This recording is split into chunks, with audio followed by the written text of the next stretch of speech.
काका गो हमरा कि रहिया बताई दो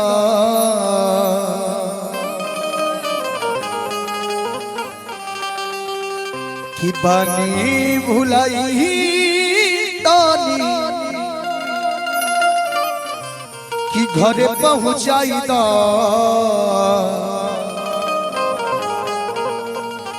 कि ना जानी गौआ कि ना में गो कली मही बारी हमरा गा हो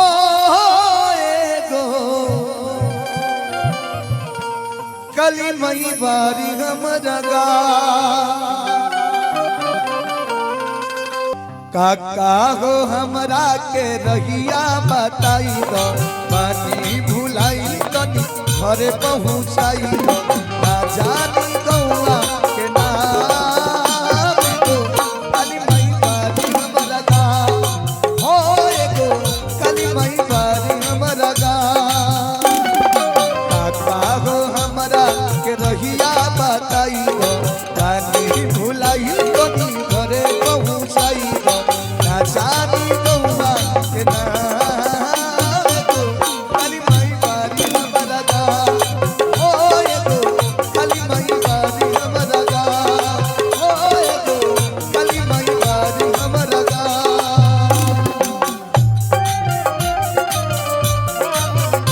जय हो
बड़ी सुंदर भाव में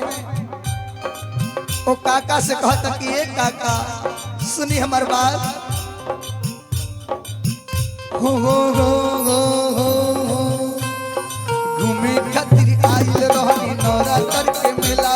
छूटल सबके संग दादा हो गई अकेला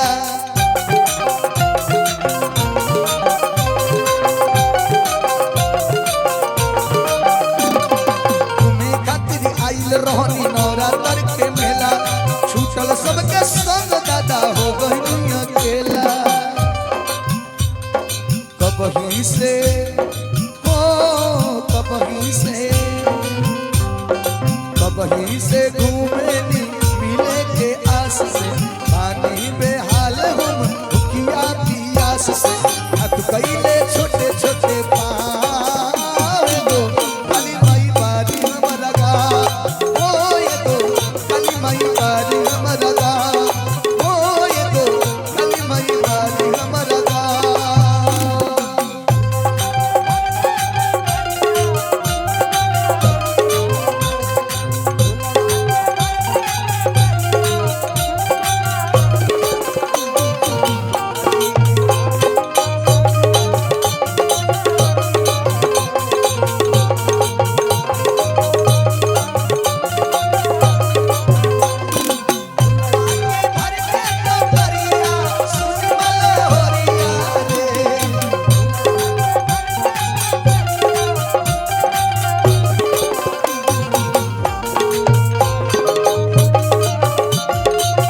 भारी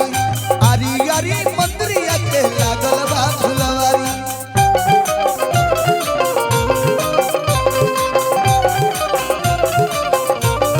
गाँव के हमारा पूर्व आरी मंदिर बाटी भारी आरी आरी मंदिरिया के लागल बा फुलवारी भोरे भोरे हो भोरे भोरे भोरे भोरे जैसा बे जलवा चढ़ावे आई के सरनिया